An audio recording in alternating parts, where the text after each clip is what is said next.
Selamat malam.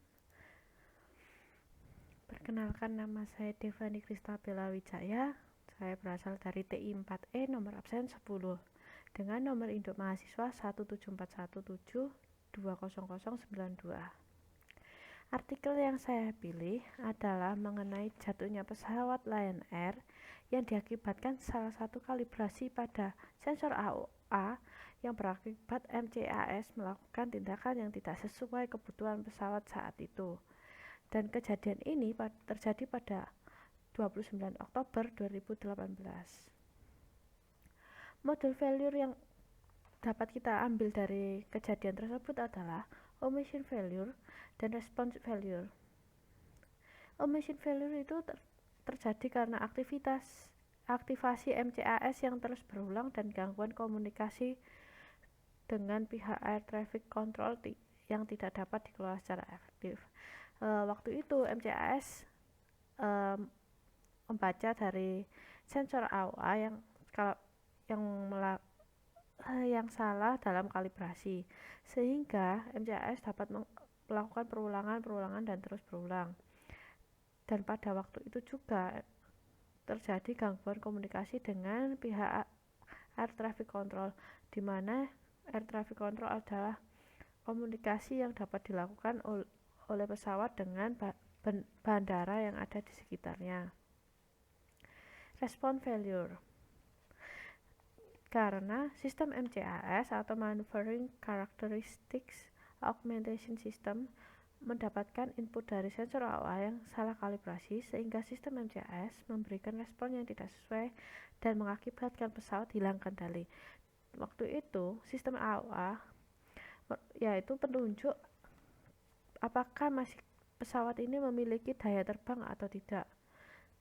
Lalu sistem MCAS ini mendapatkan input dari sensor tersebut, dan pesawat ini masih sanggup terbang, tapi AOA salah melakukan kalibrasi sehingga membuat MCAS mengambil alih sistem pada pesawat, sehingga membuatnya tidak hilang kendali, di mana pesawat tersebut kehilangan kemampuan untuk dikendalikan.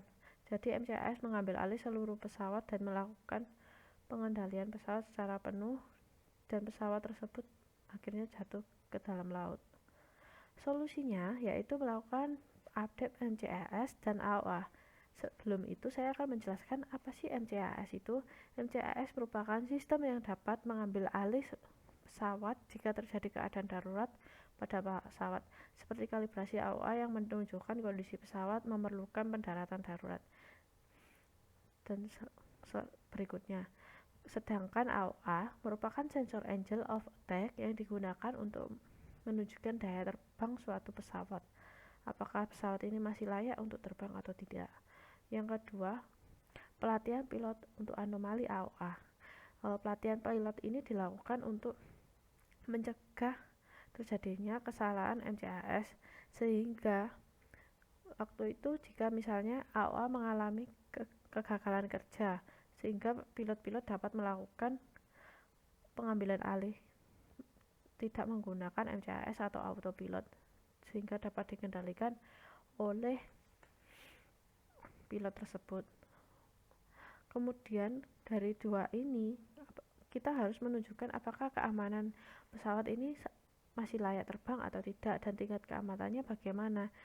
Nah, untuk itu pesawat dilakukan untuk pengecekan di tingkat keamanannya di EASA, yaitu European Union Aviation Safety Agency, di mana agen yang melakukan penelitian apakah pesawat ini masih layak terbang atau tidak. Sekian dan terima kasih.